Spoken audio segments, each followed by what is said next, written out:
Welcome back to Lakers News Fan Report, where we bring you the latest and most exciting sports news every single day. And today we have a situation brewing in Los Angeles that could redefine what this Lakers team looks like, not just for the rest of the season, but possibly for years to come. Because what's happening behind the scenes right now, what's being whispered among insiders and debated across podcasts, could signal a seismic shift in the Lakers' immediate future. We're talking rotations. We're talking lineup changes. And we're talking about a decision that might just be make or break for Redick's playoff credibility as a head coach. The Lakers are backed into a corner. That's not an exaggeration, it's a fact.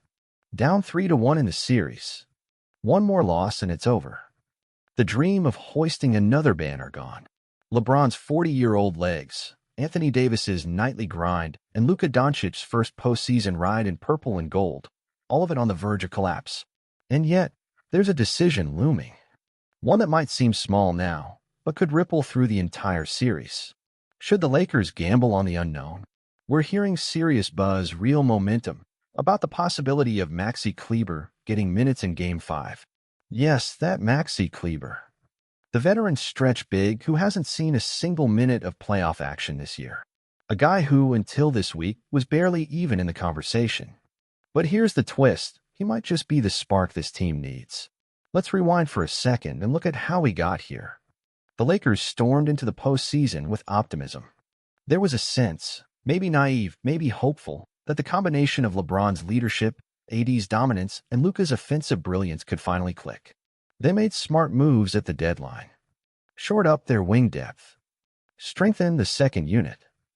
And in those first two games against Minnesota, they didn't look bad. They just looked unfinished. The Lakers led at halftime in both games 1 and 2. But the fourth quarters, disasters. And this has become a theme. They've been outscored by a combined 42 points in the final quarter through 4 games. That's not just bad, it's catastrophic. And it's not a coincidence. Turnovers, poor spacing, repetitive ISO plays, sluggish help defense, and maybe most damning of all, a visible lack of urgency from the role players. The body language on the bench, flat. The energy in huddles, minimal. It's as if everyone's waiting for someone else to step up. So here's where Maxi Cleber enters the conversation. Look, he's not flashy. He's not a headline grabber. But he's a guy who understands playoff basketball. He's been in big games. He's played in hostile environments. He's guarded stars. And most importantly, he's versatile. Cleber brings spacing.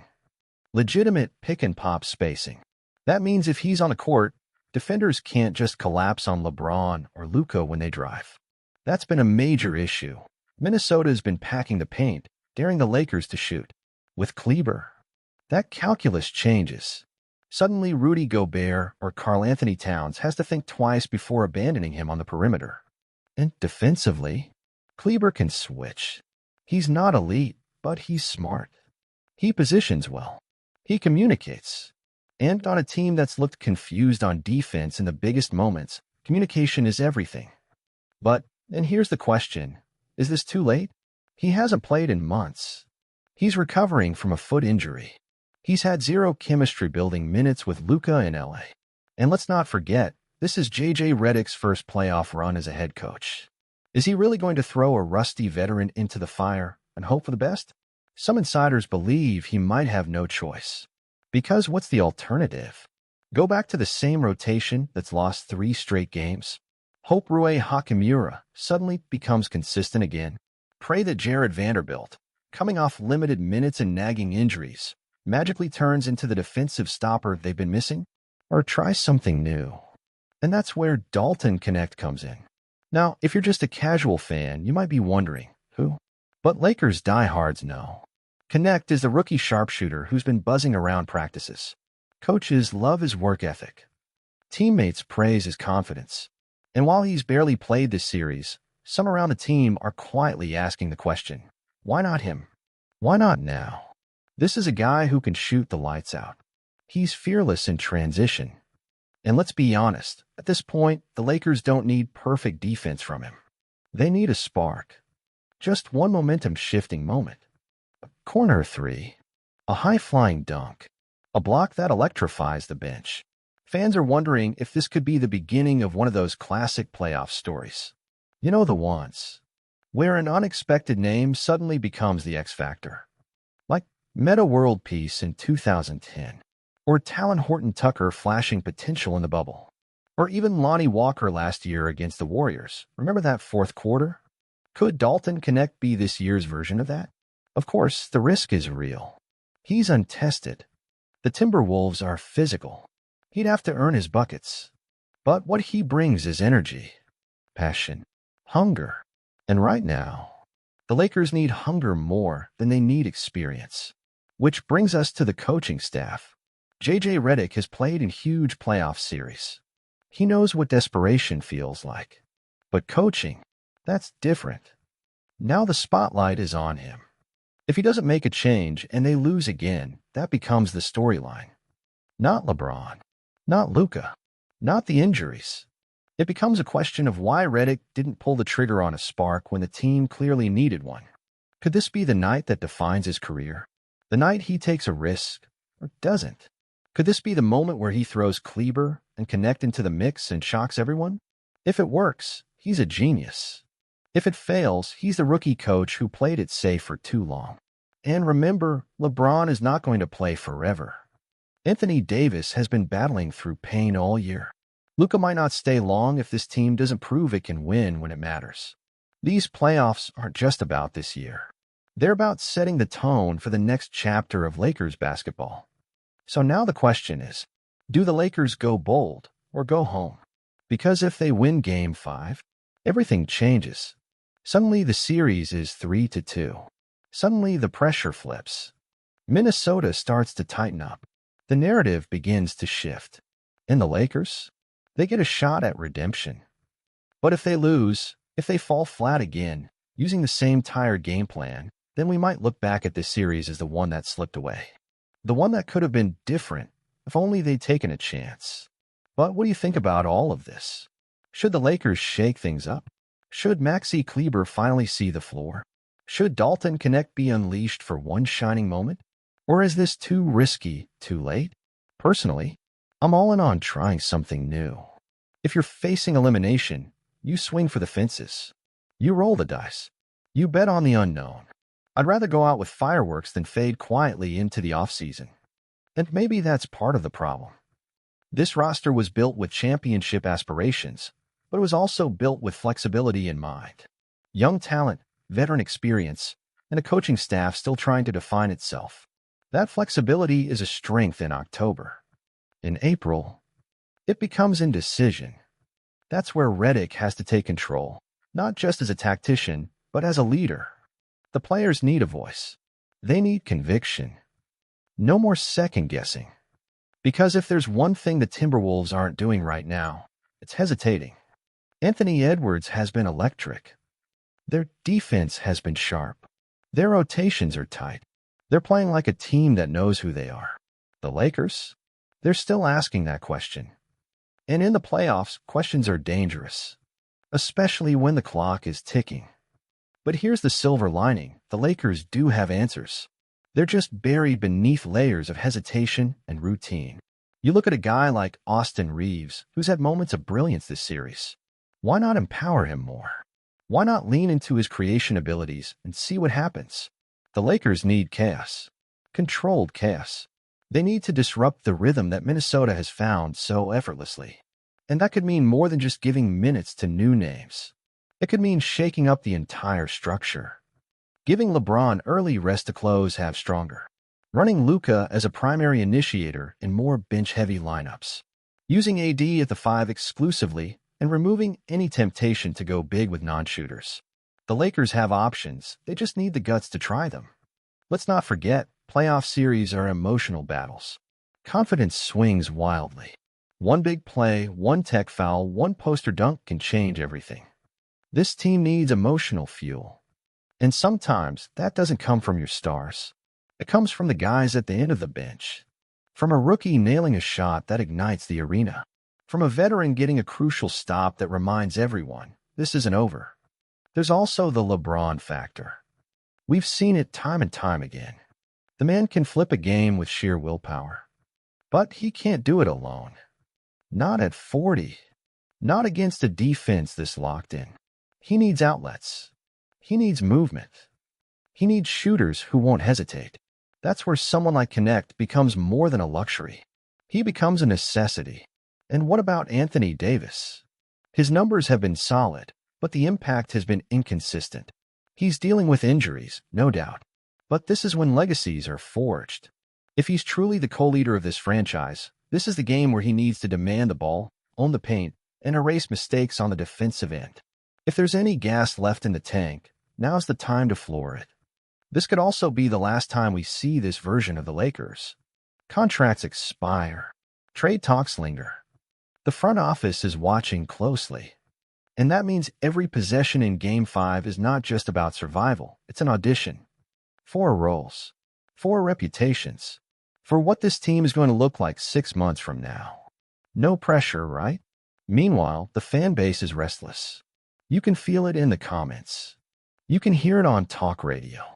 This isn't just about disappointment. It's about frustration with the style of the losses. Lethargy. Predictability. And above all, the sense that the Lakers are playing not to lose instead of playing to win. That has to change. Right now. Or it's over. And speaking of over, what about the LeBron era itself? Nobody wants to say it, but we're close to the final chapters. If this is his last playoff run in purple and gold, is this really how we want it to end? Quietly? With bad switches, missed rotations, and no sense of urgency? The team owes it to him and to themselves to fight like hell. Which is why Game 5 is more than just a must-win. It's a defining moment. Not just for Redick or Luka or the rotation choices, but for the franchise, the culture, the message they send to free agents, to future stars, to fans. Do the Lakers still know how to punch back? Or have they lost that identity somewhere along the way? Look, we've seen crazier things in the playoffs. Teams down 3-1 have come back before. Heck, LeBron's done it himself on the biggest stage imaginable. All it takes is one game to plant the seed of doubt. One win to make the other locker room uncomfortable. And if Game 5 goes LA's way, suddenly the entire series tilts. Because Minnesota, for all its confidence, has never been here before. Deep playoff expectations. A hungry, aggressive opponent. National pressure. That's a different kind of burden. And the moment they feel it, the moment the Lakers punch first, that's when experience matters. That's when LeBron's decades of postseason survival start to tip the scale. LeBron James has been here before. He's seen the highs and lows of deep playoff runs. But even he looks worn. He's still putting up the numbers, still making the right reads, but you can tell he's doing it on fumes. And that's where the younger core has to come in. They have to lift him up, not the other way around. That's what made the 2020 bubble run so special. It wasn't just LeBron. It was Caruso, KCP, Dwight, and Rondo playing over their heads. This current group, they haven't had that kind of breakout yet. Austin Reeves has been solid, but not spectacular. D'Angelo Russell's shooting has been streaky, and defensively, the perimeter has been porous. There hasn't been that one moment yet where the supporting cast rises above expectations and flips the game. But Game 5? That's the stage. That's the opportunity. There's also a very real narrative forming around Luka Doncic. He hasn't been bad, not at all. But he hasn't been the force of nature fans expected either. There's been flashes, the step-backs, the no-look dimes, the crafty drives. But he hasn't taken over. And if this is truly going to be the beginning of a Doncic era in LA, Game 5 has to be his signature moment. No more waiting. No more fitting in. He has to dominate. Whispers around the league say Luka is still adjusting. New teammates, new city, new expectations. But the playoffs don't wait for anyone. If he wants to silence the doubters, if he wants to prove he's more than just a rental or a headline, this is the time.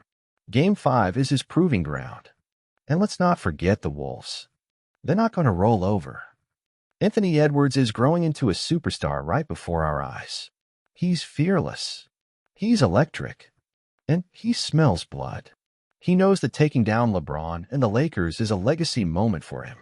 So the Lakers need to respond with the same energy, the same urgency. If they don't match Edwards' intensity, they're finished. Karl-Anthony Towns has also quietly had a strong series. He's stretched the floor, punished mismatches, and made it tough for AD to stay locked in on defense. The Wolves' balance has been key. They're not just relying on one guy. That's what makes them dangerous, but also what makes them beatable. If the Lakers can disrupt that rhythm, force turnovers, and create chaos, they can tilt the series. That's why Cleber and Connect aren't just wild ideas. They're strategic counters. They represent the kind of chaos Minnesota isn't ready for. Players with nothing to lose, coming in with fresh legs and fresh energy. That's the type of disruption that could catch a veteran team like the Wolves off guard. And if we're being honest, sometimes playoff basketball isn't about talent. It's about timing. It's about momentum. One three-pointer, one big block, one unexpected substitution, that's all it takes to shift the feel of an entire series. The Lakers need to manufacture that moment. They need to take control of the narrative instead of reacting to it. The crowd at Crypto.com Arena is going to play a massive role. They've been waiting, restless, tense, but they're also ready to explode. If the Lakers come out flat, it'll get quiet. But if they come out swinging, that building could erupt. And there's no better fuel for a young role player stepping into the spotlight than 18,000 fans losing their minds after a big shot. And yes, there's always the question of legacy. That's the word that looms over every LeBron postseason. Every win adds to it. Every loss chips away. But in this case, it's not just about legacy, it's about transition. From LeBron to Luka. From old core to new. From being the hunted to being the hunter again. Game 5 isn't just about survival, it's about identity. We've seen this team be elite in stretches. We've seen them clamp down defensively, share the ball, and look like a legitimate title threat. But it hasn't been consistent. The fourth quarters have killed them. So now it's about finishing. About playing smart, poised, connected basketball in the biggest moments. That's where coaching, preparation, and chemistry all come together. Which brings us back to JJ Redick. He's been confident all year, poised with the media, analytical in interviews. But now it's time to prove he can lead under pressure. Not just manage rotations or draw up plays, but lead, inspire, motivate, pull the right strings. That's what separates a good coach from a great one in the postseason. And if even one of those moves works, if even one unexpected player steps up, that's how playoff legends are born. That's how momentum shifts. That's how comebacks begin. I can't wait to read your thoughts in the comments below. If you enjoyed this video, don't forget to hit that like button, subscribe to Lakers News Fan Report, and turn on the notification bell so you never miss an update, especially with this postseason hanging by a thread. We'll be here with every twist, every surprise, and every heartbreak or triumph along the way. Thanks for watching, stay locked in, and we'll see you after Game 5.